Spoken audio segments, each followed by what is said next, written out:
Queridos compatriotas venezolanos, participantes de este foro Cumbre Libertadora. En primer lugar, mis palabras de agradecimiento a Rómulo Otazo y a José Contreras por la cordial invitación que me han formulado para participar en este foro. Para mí es un honor hacerlo junto con ilustres venezolanos que tendrán la oportunidad de dirigirse también a todos ustedes. Realmente, nosotros los venezolanos de estos momentos estamos siendo testigos de la destrucción de un país.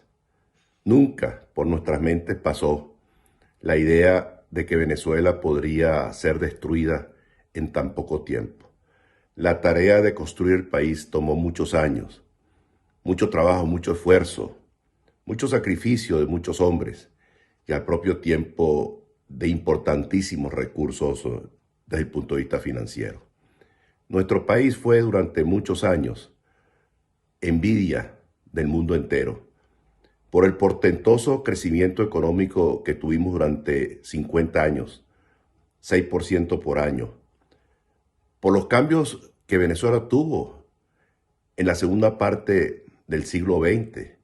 Venezuela a comienzos del siglo XX era un país paupérrimo, donde las expectativas de vida eran apenas 35 años, sin carreteras, sin hospitales, sin escuelas, sin universidades, muy pocas universidades, la Universidad Central de Venezuela y después apareció la Universidad del Zulia y la Universidad de los Andes. Es decir, Venezuela pasó de ser un país rural y agrícola, cuya actividad fundamental era el café en los Andes y en Caripe, el Guácharo, el cacao en el oriente del país y el oro en la Guayana, a ser un país que la gente buscaba, que la gente anhelaba ir allí porque podían construir sus vidas o reconstruir las vidas que habían sido para ellos destruidas. Y por eso nuestro país se convirtió en receptáculo. Recibimos gente de todas partes del mundo. Recibimos a la diáspora que hubo en España con la guerra civil en los años 30.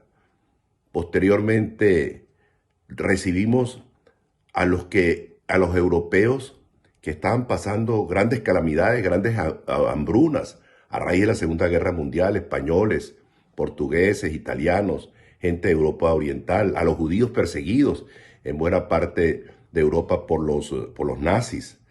Habían venido otros extranjeros el siglo XIX, pero un grupo pequeño de gente en los Andes, en el Oriente y en Guayana. Pero nuestro país se convirtió en un crisol de nacionalidades y de oportunidades. Cuando las dictaduras del Cono Sur, la gente se refugiaba en Venezuela, de Chile, de Argentina, de Uruguay. La gente que pasaba penurias económicas en América buscaba a Venezuela, la gente dominicana, de Colombia, de Ecuador, de Perú, de Chile, buscaban las oportunidades para hacer su familia y crecer, y nuestro país brindó con los brazos abiertos la oportunidad para que la gente convirtiera a Venezuela en su segunda patria. Jamás pensamos, nosotros los venezolanos, que nos iba a tocar vivir una situación similar. Jamás pensamos que 6 millones de venezolanos, a lo mejor más de 6 millones y medio de venezolanos, íbamos a tener que salir al exterior perseguidos por la tiranía instaurada en Venezuela desde el año 2000. Ha sido toda una desgracia, porque lo que se había logrado durante tantos años, y particularmente a raíz de la muerte del general Gómez, algunos más, otros menos durante esos periodos de gobierno, pero hubo progreso, evidentemente, hubo progreso en todos ellos. Y en ese progreso del país, progreso material del país, fue determinante el papel del petróleo. El petróleo permitió que Venezuela se convirtiera en un país rural y muy pobre, en un país pujante, en un país de progreso, en un país de oportunidades. Nosotros tuvimos la dictadura de Pérez Jiménez durante casi 10 años, entre el 48 y el 58, Pérez Jiménez y la Junta Militar de Gobierno. Después vino la democracia a partir del año 1958.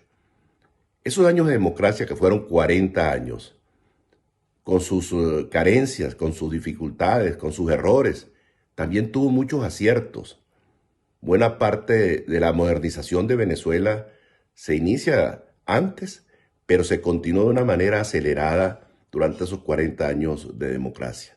Pero no solamente fue el progreso material en universidades. Yo recuerdo que cuando me gradué de bachiller en Venezuela, antes de graduarme de bachiller en Venezuela, el año 1958, cuando cayó Pérez Jiménez en Venezuela, había 3 universidades. La Universidad Central de Venezuela, hoy acosada, junto con otras universidades del país por el régimen, la Universidad del Zulia y la Universidad de los Andes. Pues bien, hoy hay en Venezuela, a pesar de las dificultades y a pesar de los abusos del régimen, hay núcleos universitarios en prácticamente todo el territorio nacional. Por lo menos eso fue